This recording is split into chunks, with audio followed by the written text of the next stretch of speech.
Again, we start on the inside. So we go up, across, down, across, up, cross, down, across.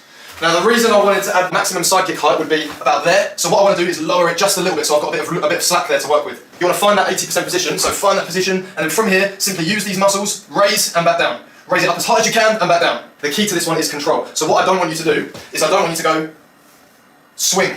Drop that leg and swing. That's not going to help you out. So with this one, you want to maintain that position there. Maintain that, don't drop it, simply pulse and back, hold it, and pulse and back. So that is how you do the correct side pulse. So you need to make sure you're maintaining control at all times with it, as I just explained. And from here, you want to put your hand out in front of you here, so it's as if it's coming straight out of the wall, and this is your centre line. Now with the roundhouse, I explained before, that kick came to the side, to the outside of that line. But with the side kick, you want to come inside that line. So from here, centre line is there, and the side kick comes inside there. So you're chambering across your body, not to the outside, not in the centre, but across your body there, so then you can press that leg out for the kick. And once you've got your chamber position, your kick extends and your foot travels back towards that centre line. So then you have your target in the centre. So you chamber across the body and you extend that kick towards that centre line. Now, as I explained with the roundhouse pyramid exercise, the way this works is that you start off with one kick, so you have your position here, one kick and down. And then once you put that foot down, you immediately come back up, 1, 2 and down. And then you come back up, 3 and down, come back up 4. So these kicks are without putting your foot down. So you come up, 1, 2, 3, 4 and down.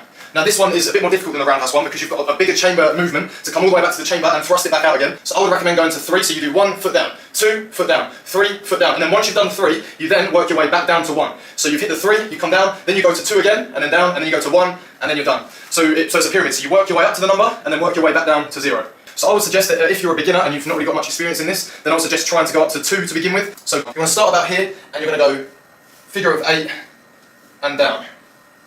So you're drawing a figure of 8 in midair. Again, how high you go is up to you depending on your flexibility level. If your flexibility level is a bit lower, that's fine, we can do it down here. So we can go the figure of 8 down there. Again, if you're a bit more advanced, if you've had a bit of a background in martial arts, you can go a bit higher. You know, we can start it off up here, and we can do the figure of 8 up there. Now with this one rep is one complete figure of 8. So for example, here, 1 rep is this. That's 1. So when it says in the program 5 or however many reps I've started to put in there, that is 5 complete rotations of the figure. Instead of leaving your legs straight and moving them outwards, you're going to bend your legs and you're going to put the sole of your feet onto the wall like this. And from here, you're going to move your feet as close to your body as you can and find that squat position. And what you want to do here is reach for your ankles, so grab your ankles and push your elbows on your knees, so push them outwards. And then you should feel that stretch again in your inner hip flexor area, groin area. And this one's a little bit more intense than the wall split stretch, because in this one you're actually actively stretching, you're not just letting gravity do the work. You need to make sure that you're constantly putting tension on that stretch, so there's no time where you're sort of relaxing and taking your elbows off. You need to constantly be pushing those elbows into those knees there, so you constantly keep that stretch going. You want to make your squat position, so go right down into a nice squat position. And what you do from here, you take your hands, put them on the floor just in front of you, just there. And from here you can use your elbows to push these knees out. So you put pressure on the inside of those knees, and you put your hands on the floor. And from here, simply, as the title is squat to stand, you simply stand up and straighten your legs from here while keeping your hands on the floor. And then that does your hamstrings as you come up. So when you're here, you then come back down, keeping your hands on the floor into that squat position. So you go from squat to stand to squat to stand. And you can keep repeating this. This is a good one to warm up with, and I also think it helps to open up your hips, open up your hamstrings, and just overall help with that flexibility increase. Now, if you can't keep your hands on the floor all the way up, so say if they're coming up a bit, that's fine as well. All you need to do is make sure that the tension is kept on the hamstrings. So even if you go here, I'm gonna go leg and then body. So just like so. I'm back here. I'm working on kicking, getting my body in position. I kick 1, kick 2, and then set foot down. It doesn't have to be hard yet. We're just working speed. So I'm here and I go and back down. Some of you guys may start off with the popping sound sounding like this. That's popping is my foot hitting the target. The goal is to make it go. That's the goal. May not be like that right off the bat, but the sound, eventually I want to be fast. Sometimes you may think you're going to the body, but you'll go 1, 2 to the leg. So making sure you're accurate. So I like to think this line is where my body's at. So that's my target. Aim small, miss small. I'll go just like so. Then go try and hit it. Well, once you get good at that drill, then we'll go for a third kick, and that's to the head. Now, if you can't kick head level, just go as high as you can. Make sure your body's warmed up, so we don't want to pull anything. So the next drill is 1, 2, 3. Okay? And start with that slow. And then we can speed up. And that. I'm not even kicking high. I'm just working on the snapping of the foot. I will pick my leg up and I'll snap it as fast as I can, but I try and penetrate through the target a little bit. So I'll pick it up and I'll just snap. I'm not lobbing my leg. It's the snapping of the foot. I pick it up, I get a position as fast as I can. And I just try and go through that target. So that way when I do my round kick, if it's your body, if it's your leg, if it's your head, it snaps through. Snaps you. All right?